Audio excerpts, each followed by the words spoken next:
আসুন আমরা দেখি একটি পরিবার কিভাবে টাকা বাঁচিয়ে সঠিক পুষ্টিকর খাবার কিনে মা ও শিশুর জীবন বাঁচাতে পারে।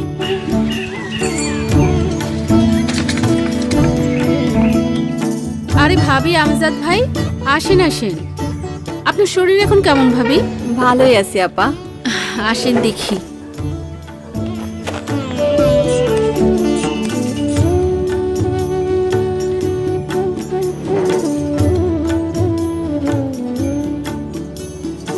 খাওয়া দাওয়া যেভাবে করতে বলছিলাম করতেছেন তো?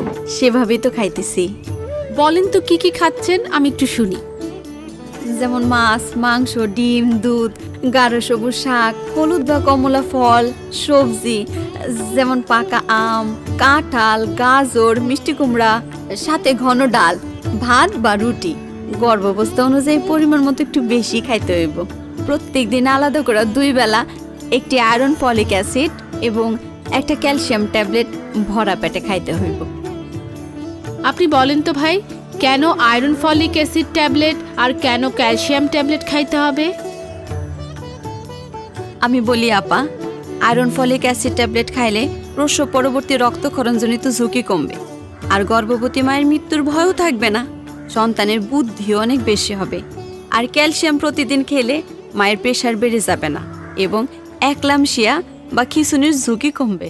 গর্ভে সন্তানের হাড় ও দাঁতের গঠন মজবুত হবে। আপা, আপনি যেভাবে বলছেন সেইভাবে খাইলে তো অনেক টাকার দরকার। হ্যাঁ দোস্ত, বল, তোর ভাবির নিয়ে স্বাস্থ্যকেন্দ্রে আসছি। আমজাদ ভাই, দামি মোবাইল কিনলেন কেমনি? অনেক দিনের শখ ছিল একটা দামি মোবাইলের, তাই সংসারের অন্যান্য খরচ থেকে টাকা বাঁচায় কিনছি। আপনার সন্তান কি আপনার শখের চেয়ে বড় না? কি কোন আপা, শখের সাথে কি সন্তানের তুলনা চলে? খুবই ভালো কথা। আপনাদের সন্তান যাতে বুদ্ধিমান ও সুস্থ সবলভাবে জন্ম নেয়, তার জন্য সংসারে খরচ থেকে টাকা বাঁচিয়ে ভাবির জন্য পুষ্টিকর খাবার কিনতে হবে। এখন ভাবির যেসব খাবার খাইতে হবে তা সবই দেশি খাবার। পুষ্টিকর খাবার মানেই বেশি টাকার ব্যাপার না। একটা কথা মনে রাখবেন, এখন আপনারা যে টাকা খরচ করবেন ভাবির জন্য, তার চেয়ে অনেক বেশি খরচ আপনার বাঁচবে। বলেন তো কেমনি? এখন ভালো খাওয়া দাওয়া করলে আমি আর আমার সন্তান দুজনেই সুস্থ থাকব।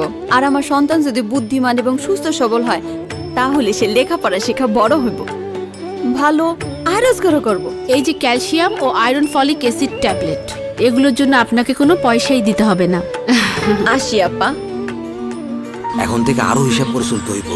তোমারও আমাদের সন্তানের জন্য পুষ্টিকর খাবার আমাকে জোগাড় করাই লাগবে। একদম।